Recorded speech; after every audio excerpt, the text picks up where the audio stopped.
Yani silme geçiyoruz ya. Benim şeyim. Evet arkadaşlar, şu an Otta'ya kuş bakışı bakıyoruz biraz. Şurada zaten hemen kenarında Jotunheim in Ragnarok yazıyor, Netflix'in burada çekildiğine dair. Arkadaşlar size şimdi Norveç'in en meşhur, en güzel manzaralı tuvaletine getirdim. Girelim bakalım şu meşhur tuvalete. Alalım bakalım sudan. Gerçekten gençleşecek miyiz?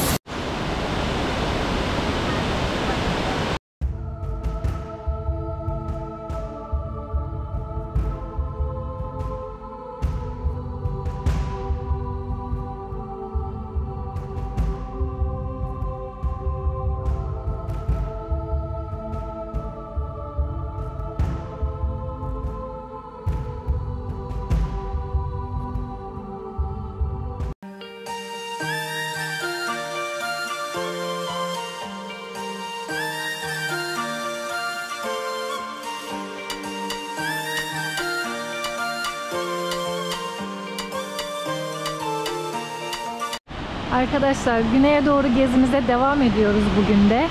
Direkt buradan başlatmak istedim. Yolda biraz görüntüler çektik ama şu an Voss'a doğru ilerliyoruz. Ama yolumuzun üzerinde Flam'dan sonra çok güzel şelaleler var. Orada durup sizlere de bu güzel görüntüleri aktarmak istiyorum. Bu şelalenin ismi Tvindefoss'un. Bir rivayete göre buradan akan suyun insanları gençleştirdiğine inanılıyor. Gençlik Pınarı adı verilen bir şelale. Tamam oğlum, ata. Şurada bir şeyler anlatacağım, bir şeyler çekeceğiz, ondan sonra gideceğiz. Eğer doğruysa bu şelalelerden akan su insanları gençleştiriyormuş. Çok fazla turist geliyor bu bölgeye. Flam'dan sonra 1 saatlik bir mesafede Tvindefoss. Eğer buraya yolunuz düşerse mutlaka bu şelaleyi de görmenizi tavsiye ederim. Çevrede kalınacak kampingler var. Karavanla ya da çadırla kalabilirsiniz ya da hütte dedikleri küçük kabinlerden kiralayabilirsiniz. Ve ana yolun çok fazla sapmadan hemen şurada bir park alanı var. Gelip burada 1-2 dakika yürüme mesafesinde yakınına kadar gelebiliyorsunuz şelalenin. Yaklaşık 110 metre yükseklikten akıyor şelale şu an ve katmanlı bir yapısı var. O yüzden de harika bir görsel şölen oluşturuyor gözlere. Biraz sesini dinlemek isterseniz yakınlaşacağım.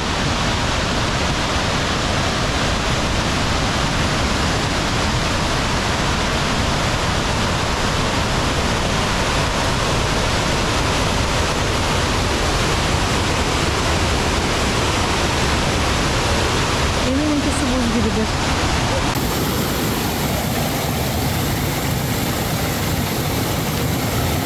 Alalım bakalım sudan. Gerçekten gençleşecek miyiz?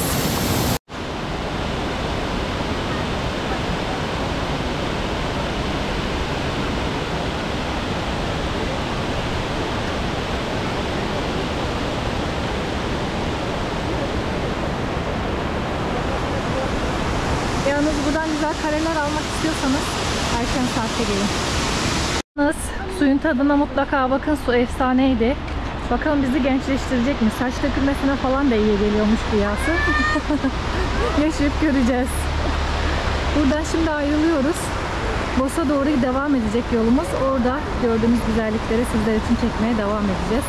Ama sizlerden bir ricam var. Lütfen, gerçekten çok zor şartlarda bu videoları çekiyoruz iki çocukla. Karavanla bir yandan. Yorum yaparak, beğeni atarak videomuza, kanalımıza destek olmanızı rica ediyoruz. Sizler yorum yapmazsanız bu güzel videoları daha fazla kişi izleyemeyecek. Tek üzüldüğüm şey o.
Arkadaşlar size şimdi Norveç'in en meşhur, en güzel manzaralı tuvaletine getirdim. Skjærpos'undayız. Aşağısı şelale. Buraya park edip önce tuvalete girebilirsiniz. Ücretsiz tuvalet diye biliyorum. Girelim bakalım şu meşhur tuvalete. Vay, manzaraya bakın.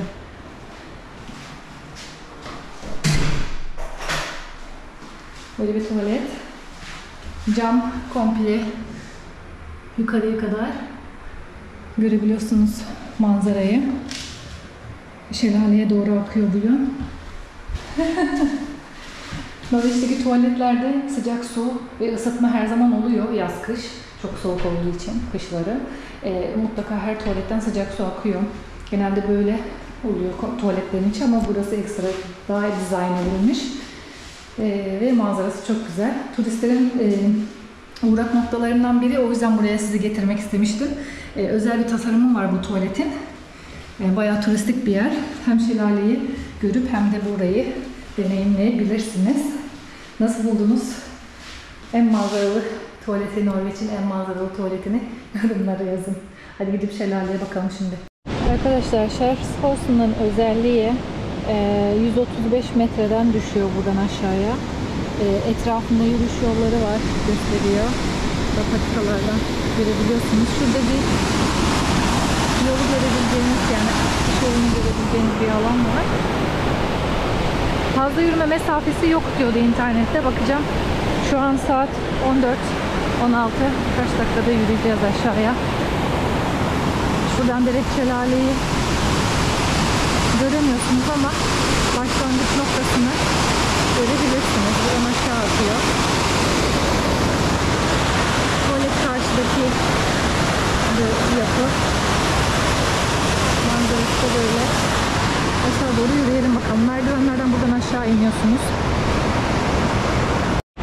Böyle biraz eğimli yolu. Burası kışın çok daha kötü olur büyük ihtimalle. Şu an bile kayma riski var. Ona göre dikkatli inmeniz ve doğru uygun kıyafet ve ayakkabılarla gelmenizi tavsiye ederim. Hatta kaydım bile terlikle inince. Biz Svos'un içine giremedik arkadaşlar çünkü kampingde yer bulamadık. Bu arada bu fındık ağacı mı ya? Çok benziyor yaprakları. Fındık yok ama yaprakları çok benziyor nedense. Anlayamadım. Neyse. Konuyu da attım yine. Kampingde yer bulamadık maalesef. O yüzden de orayı pas geçmek zorunda kaldık. Buradan şelaleye aşağıya bakabiliyorsunuz. Şu yoldan devam edeceksek burayı da çekme şansım olacak büyük ihtimalle. Öyle bir şelale var. Şu an Norveç'te Fellesferie, yani ortak tatil dönemi ve yurt dışından da çok turist geldiği için kampinglerin hepsi hemen hemen dolu ve rezervasyon kabul etmiyorlar öncesinde. O yüzden dolayı da eğer Norveç'e turistik olarak ziyaret edecekseniz ve karavanla geliyorsanız ya da herhangi bir konaklama yapacaksanız bir yerde öncesinden ayırabiliyorsanız ayırın, ayıramıyorsanız da 12 ile 4 arası gidip şansınızı denemeniz lazım. Biz şansımızı denedik, maalesef yer yokmuş Oslo'da. Rotadan çıkartmak durumunda kaldık. Burayı görüp Otla'ya doğru devam ediyoruz şimdi. Norveç'te şu an Fellesferie, dediğim gibi ortak tatil olduğu için neredeyse insanlar çalışmıyor. Sezonluk işçiler olmasa burada hayat duracak diyebilirim. Eğer bir tamir işiniz olursa, arabanız arızalanırsa vesaire burada hemen Türkiye'deki gibi yaptıracağım diye düşünmeyin. Çok zaman alıyor. Aylar sonrasında gün randevu verebilirler. Bizim karavanın çekmecesi bir aydır bozuk. Bir türlü randevu alamadığımız için kırık çekmeceyle bantlayarak yola devam ediyoruz. O derece yani durumlar vahim. Bilginiz olsun, bunu da ek bir bilgi olarak vereyim size. Ve yol üzerinde magnettir, turistik şeyler alacaksanız marketlerden almayı deneyebilirsiniz. Onlar daha uygun oluyor. Yemeklerinizi de marketlerden alırsanız daha uyguna getirebilirsiniz öğünlerinizi. İnsanlar genelde böyle resteplus deniliyor. İşte park yerlerinde oturma yerleri var. Buralarda öğle yemeklerini falan bir öğüne en azından geçiriyorlar. Daha uygun tatil yapmak isterseniz size tavsiyem bu şekilde. Biz de öyle yapıyoruz. Şu an şelaleyi göreceğiz. Bakar mısınız yolun üzerinde nasıl gidiyoruz? Dönünce göreceksiniz. Tek karşıda. Tek karşıda hemen. Beril ata aşağıya bak. Bakın. Az önce tepesinden aşağıya bakmıştık. İkinci park alanı aşağıda, bak oradan da çekilebilir.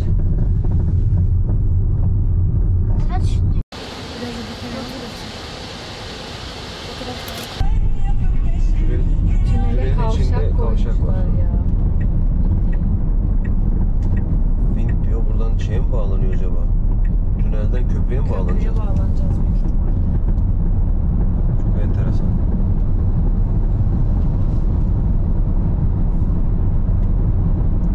Öndeki de Türk tırı. Yavuz Sultan Selim Köprüsü. Çünkü önde 34 plaka tır var. Aynen.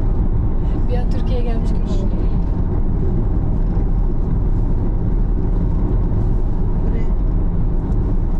Abiye selektör yapalım. Kaç? 34 plaka mı? Bak, tünelden köprüye, köprüden tekrar tünele giriyorsun. Oha, 140 kronmuş burası. Oy. 417 kron tırlara. Şu önümüzdeki tırlar var ya, 417 kron burası. Evet. Bu yol için. Ama ne yol yapmışlar görsen, hiç yol yok yani. Düşün, tünelden köprüye, köprüden tünele. Dağların arasında öyle bir yer yapmışlar ki çok pahalı ya. Evet. Oslo'ya dönmek istersen sağa, otta düz. Yine kavşak var.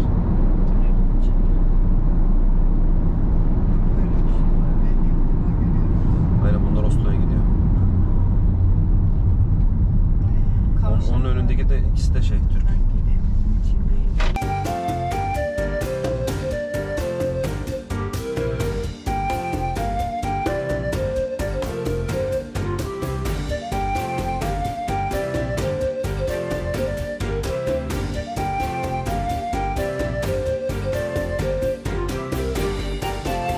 Yani silme geçiyoruz ya. Sen benim şeyimi kapatmıyorlar. Şuraya bak. Buradan geçelim, yine sıkıntı yok. Geniş açıda şu tarafa geç. Bu tarafı göremiyorum ki. Yani ayna aynaya geçiyoruz, öyle diyeyim size. Öyle bir yerlerden geçiyoruz ki. Şuraya biraz dur istersen. Ondan nasıl geçeceğim? Bunlardan gelen geliş var mı böyle bunun gibi? Trafik çok var. Nasıl bir yolmuş burası ya? Bir de böyle swing yapacaksın şimdi. Nereye yapmış? Arkada ne var acaba? Arkada trafik var, ne olacak?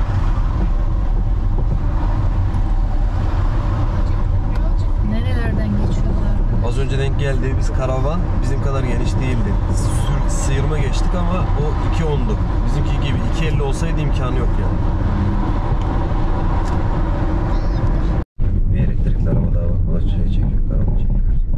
Üllesvant diye bir yerdeyiz şu anda. Geçtiğimiz yerler çok güzel. Karşı dağın eteklerini görüyor musunuz? Hep ekilmiş meyveler var. Elma, sonra var, erik var, kiraz var, bir sürü. Yol yapımı olduğu için biraz darlaşmış yolda. Burada değişik bir kasaba.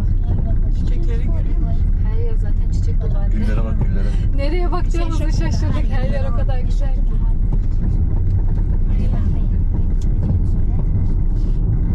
Dağlarda hala kar var. Bunlar ne acaba? Şunlar da erik olabilir bence. Yok, armut. Armut ağaçları var. Bir sürü. Hep tarla buralar. Burada bayağı bir çiftçilik yapılıyor. Demek ki tarımla uğraşılıyor burada. Şu an Espenes diye bir yerdeyiz. Yol kenarında böyle değişik bir tuvalet ve dinlenme alanı var. Dikkatimi bir şey çekti. Onu size göstermek istiyorum. Bakın şu hemen sağ tarafta kulübeler var. Ve bu kulübelerde herhangi bir kişi durmuyor. Norveç'te bunu çokça görebilirsiniz. Burada güven toplumu oluşturulmuş ve karşılıklı güven esas alındığı için bu tarz yerler görmeniz mümkün. Bakın şu kulübelerde şu an meyve, içecekler falan satılıyor. Az önce gittim aldım hızlıca çilek. Parasını Vips'le gönderebiliyorsunuz ya da orada kasalar var, oraya atabiliyorsunuz. Herhangi bir insan durmuyor. Gördüğünüz gibi boş içi. Şöyle yakından çekeyim. Tekrar karşıya geçemeyeceğim. Diyor ki parasını gönder. Fiyatı bu kadar. Ürünü kendin alıyorsun. Poşeti falan yanında. Aldık ürünümüzü böyle karayolunda hemen yanında bir yer. Şimdi karavana doğru gidiyorum. Bu konuda çokça videolarımda bahsettim aslında size. Burada Norveç'teki karşılıklı güvenin esas alınması ile ilgili. Gördükçe de her örneği çekiyorum. Vips'le yolladım parasını. Şimdi karavana doğru gidiyorum. Bu konuda ne düşünüyorsunuz? Yorumlarınızı yazmanızı istiyorum. Karşılıklı güven oluşturmak çok zor bir şey mi sizce? Oluşturmak için neler yapabiliriz? Bu seviyeye nasıl gelebiliriz? Bununla ilgili konuşalım biraz istiyorum.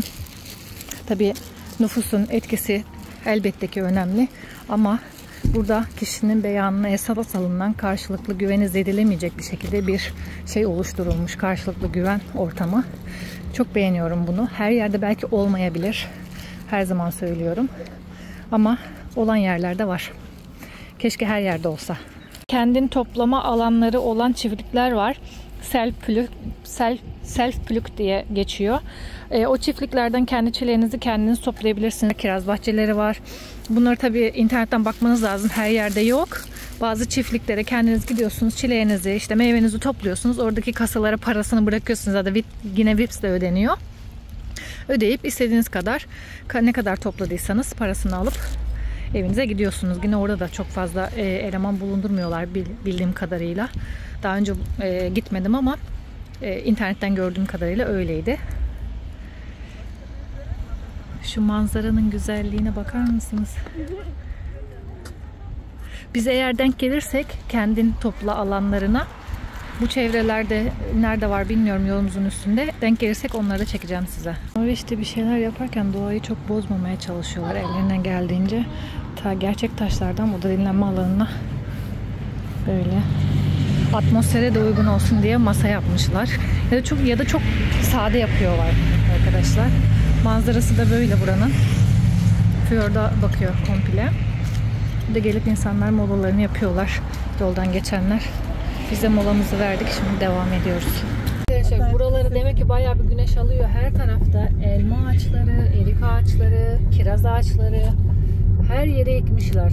Tarlalar sağlı sollu hep çıkıyor önümüze. Göreceksiniz şimdi. Sol tarafta yine kiraz ağaçları var. Bir de yol kenarlarında satıyorlar. Arkadaş siz nereden kopup geldiniz buraya? Burada çiftlik mi var? Ne var? Şöyle durduk. Elma püresi, elma suları var burada. Eplemos diyor. 55 kron. Bakın yine Vips koymuşlar. Orada parasını ödeyebiliyorsunuz. Ya da burada kasalar var. Kasalara parasını koyabiliyorsunuz. Kilitli kasalar var. Burada bakın yanında da hemen elma bahçeleri. Gördünüz mü? Karayolun hemen kenarında böyle elma, kiraz, işte armut, bir sürü bahçeler var. Hemen de böyle koymuşlar. Satın alabiliyorsunuz. Kimse de yok etrafta. Şimdi biz de denemek için birer tane alacağız. Vips'e girdik. Buradan parasını yazıyoruz. Gönderiyoruz direkt. Gönderdiğimiz zaman kontrol edecek kimse yok ama gönderdik yani. Olsun. Biz kayıt altına aldık. Hayır. Hayır bu. Stres oldun değil mi? Çok darmış ya bu. Şimdi Nasıl bir arabaya yolmuş ya. Bekle. Bu bitsin, Hele bir bazı de bu yerlerde bitsin birden sonra. daralıyor. Mesela şurada daralıyor, burada genişliyor. Bir daralıyor, bir genişliyor. Anlayamıyorsun. Arkadaş nerelerden geçiyoruz ya? Bu nasıl bir iştir? Böyle yazıyor. Ege sos kümmel baktesin. Dün geçtiğimiz yerlere göre Yani bir şey değil. aynen. Çok korkunç değil onun. Çok korkunç diyor. Geç. Azal bir bezini ver. Geri vereceğim. Onu da böyle yap. Bu ne bu ne. Her yerde şelaleler var. Her yerde. Bunu mu yazacağız? Bunu söyleyeceksin. Bu ne? Bu yollar çok dar ya.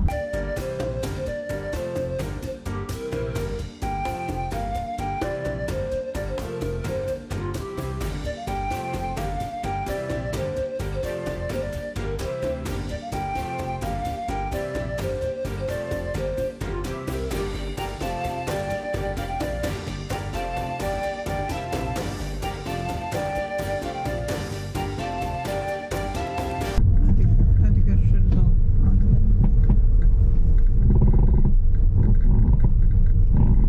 Şu an Otta'nın içerisine doğru giriş yapıyoruz. Burası şehrin merkezi.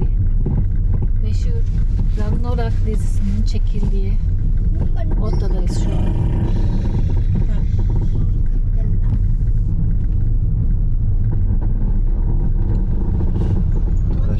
merkezinde yoktur da şehrin çıkışında bir yerde vardır. Kampın, çünkü burası bayağı bir şehir.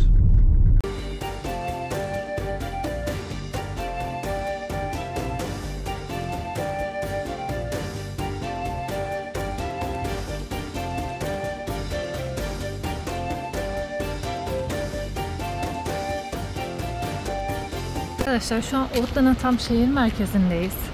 Şu karşıda hemen bir kamping var. Aslında orada konaklamayı planlıyorduk ama yer kalmamış.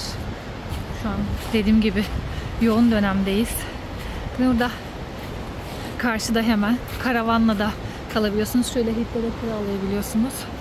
Şöyle yakınlaştırayım biraz. Bakın Norveç'in klasik o kilise tarzı, ahşap kilise tarzı yapıları var. Sembolik böyle bir şey inşa etmişler. Bakalım Otta'yı gezme şansımız olacak mı? Çünkü biraz şehir dışında bir yer bulduk.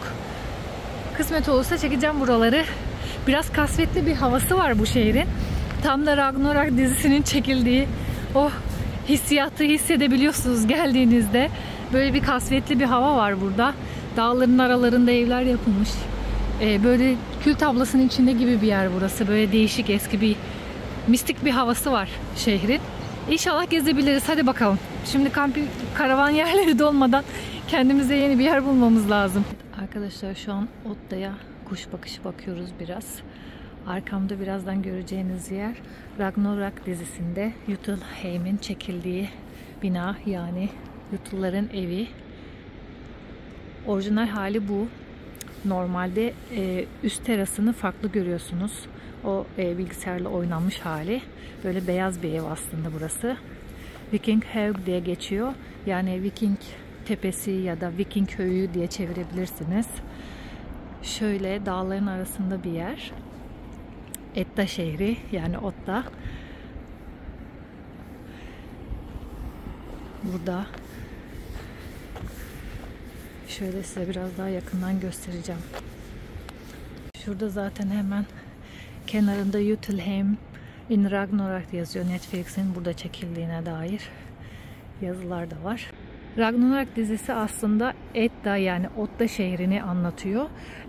Edda Norveççe'de İskandinav mitolojisinde en önemli iki tane şehir var. Tanrıları ve kıyamet gününü ve dünyanın oluşumunu anlatan. Onlardan esinlenen bir şey bu. Araştırırsanız, biraz mitolojiyle ilginiz varsa daha fazla bilgi alabilirsiniz bu konuyla ilgili. Burası da onu anlatabilecekleri, değişik atmosfer yaratabilecekleri güzel bir şehir.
Alttaki aslan figürü Norveç'in ulusal armasıdır ve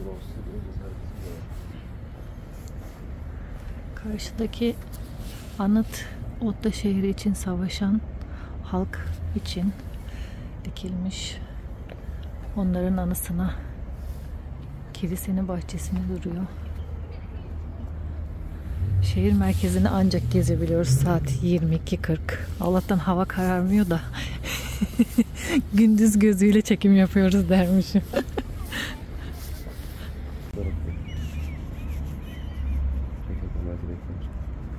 Balıklar mı atladı? Koş kap oltanı gel. Herhalde. Arkadaşlar bu arada saat 12'yi 20 geçiyor. Uzun zamandır karanlık görmemiştik. Burada havalar kararıyor. Güneye daha yakın olduğumuz için. Muhtemelen bizim evde hala hava aydınlık bu saatlerde. Ama buralar gördüğünüz gibi kararıyor. Otta şehrinden hepinize iyi geceler. Yarın yeni bir yerde görüşmek üzere. Şuraya bak anne. Ata şelaleye bak. Şuraya girse miydim acaba ya? Evet. Şuraya gir bence. Geri geri orada yer olmayabilir. Arkana biri gelirse nasıl duracaksın? Arkadaşlar Vikinglerin kalbine geldik diyebilirim ya. Karşıdaki şelale Lottefos'un şöyle iki ayrı koldan akıyor. Buradan köprüden de devam ediyor şelale. Müthiş.